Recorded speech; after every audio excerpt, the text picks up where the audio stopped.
Let the man take the lead and let him pay. Now, take the lead when he's dancing, yes, but why does a man have to pay?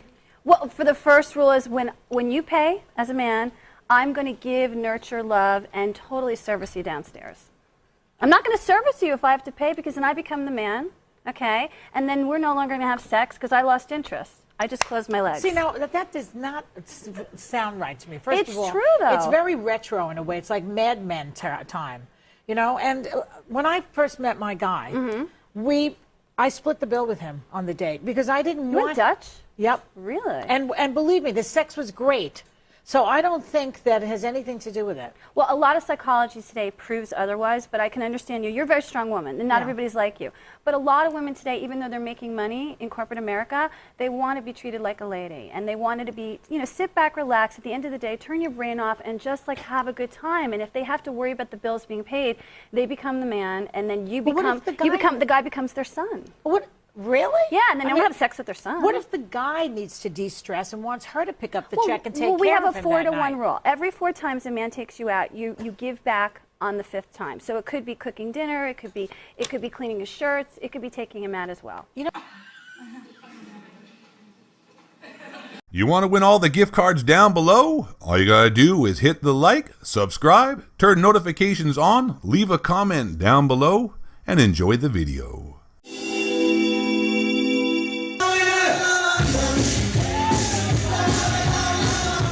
Meet the women of the 21st century mail-order bride business. Hola, mi nombre es Natalia Jiménez. And meet the men. We have everything from, you know, high-powered business executives to truck drivers and unemployed guys. We have a former minister on this tour. How's that for credibility? They're brought together through a website called amolatina.com, part of an international marriage brokerage company. What that entails is everything from being online to physically traveling to a different country and hooking up. Where else am I going to get somebody to set up my hotel, introduce me to, I think I've met over 50 girls in a 2-day span. I mean, it's overwhelming. It's a $2 billion a year industry with over 150,000 women worldwide advertising themselves on the web. So in general, there's not just like a sex-pat culture in Thailand. There's also this big culture of Western men or foreign men moving to Thailand to date, to get wives, etc. And as a Western woman, what's your opinion on this? Is it normal? Is it not your problem?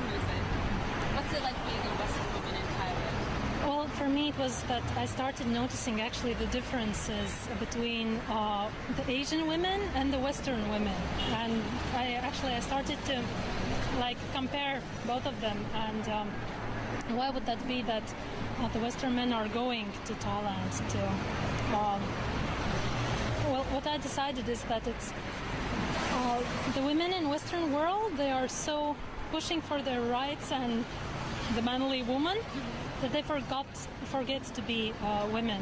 You know, being a strong woman, or just a strong person in general, we've been raised as women to look at the strong man as this like sexy, powerful, you know, that's in the movies, that's what we see as a man. Women, not so much. But you know what? Power and self-assurance is beautiful and sexy on all genders, and I think that I might be intimidating to some people, and that's okay. I'm okay with that. I don't think that necessarily means that they're less attracted to me. Not to say that people are like that attracted to me, but I mean the people that would be anyways, I wouldn't think that my views would make them less attracted. You can find, you know, romantic interest in church. You can find it at your local pub. You can find it at work. And now you can find it online. So, you know, this is the way of the world now. Men pay to email and video chat with potential mates. And that's just the start. The company arranges a 6-day guided tour to Colombia for male clients to meet women in the flesh. It can cost up to $20,000 from start to finish. You'll be in a situation where the ratio of women to men is so great, it's more than 10 to 1. each one of us in life has our own agenda, and my agenda was to come down and to meet a mate. You have to be in control of the situation. First stop, an introductory pep talk. If you can think it, if you can imagine it happening, we can help you to make it happen. If you come across a situation where there's 3 or more at one table and they're all of interest to you, ask for phone numbers. Then the courtship begins. Some of the socials, there are 200 to 300 women, or 20 guys, 10 guys, depending. I at first thought it was a little bit sexist, but it happens, so I guess it's okay. It's like some of the Western men, when arriving to Asia, they find that there is still the calmness in women, something more feminine than back home. So do you think women back home can take a lesson from Thailand now, kind of, or do you think they should be can we resolve this? Does it need to be resolved? That's kind of my question. I do think that it's possible to resolve this, but it's not on a law or reason level, but it's more on the spiritual heart level, something more like that. Of course, it's very nice that you are a businesswoman and the business shark, but maybe you should think about also the feminine part of yourself in how you act, how do you think about family values or something more like that. We need to kill all men. I am sick of being a baby factory that produces more men that will just, in the future, subjugate me. So the only answer to that is to kill male babies and just kill any man that you see, like in the streets, like any swinging dick, just kill him. Because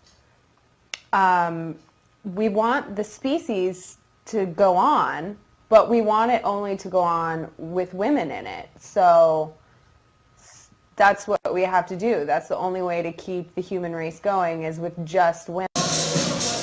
There's even a pageant to showcase the women. I'm looking at it like a pageant. In pageant, you got how many girls? And you're going to sift through it, which one's the best one for that situation. So, which one's the best one for me? But let's be honest, everybody eats with their eyes. I don't know anybody that says, I want to be with somebody who's ugly. People I told about it at work, they think I'm crazy. Very crazy. They think you're just going to come to some whorehouse, pick out a girl, and sex. That's not at all what it is.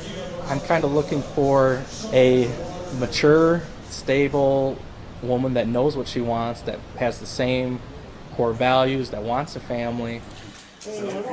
But challenges arise both for the company. Some guys, they're trying to get some young girls, and young girls are looking for younger guys. And for the couples. She does not speak any English. The men come looking for love. Yeah, because they throw themselves on the Western men, and just because the Western men need love, but it's sad that they have to come here for it. The average Colombian lives on just $17 per day. So finding a well-off American husband may seem like a way out. There's some truth that yes, some of the ladies are using their bodies or using their sex appeal. It's sad too for the men because they want to find a good girl for have babies or get married. The girls don't love these men. But some of the men don't seem to mind. I don't knock them for it. I mean, you gotta use what you got in this world to get ahead. Whatever the motivation, matches are made on every trip. More than 12,000 American marriages take place each year with the help of international brokers. And there's no evidence their divorce rates are higher than others. Who's to say that meeting somebody here and marrying them on the spur of the moment is wrong or can be justifiably criticized? The heart wants what the heart wants. I'd say it probably reflects worse on the men, but I think I think entire society, because women are more kind of subservient, and I think they look to Western men to be like a symbol of like affluence or richness. So when they see a Western man, you know, they think of the money and the security and everything. So, but I think, you know, for Western men to take advantage of that just makes me feel like there's something quite not right there, you know. But you find it in a lot of cultures. Like I lived in Japan for a while as well, and sometimes you'd see these most beautiful like Japanese young women, and then they'd be walking around with these really old, ugly Western guys, you know, because again, for them it's like a status symbol, I suppose, and they think that these Western men are going to give them, yeah, maybe they're going to give them more freedom as well, because I think as well, Thai women, you know, maybe at home they have restrictions from the men, or they have to be very subservient, and they think that Western men will give them some kind of more freedom, I guess.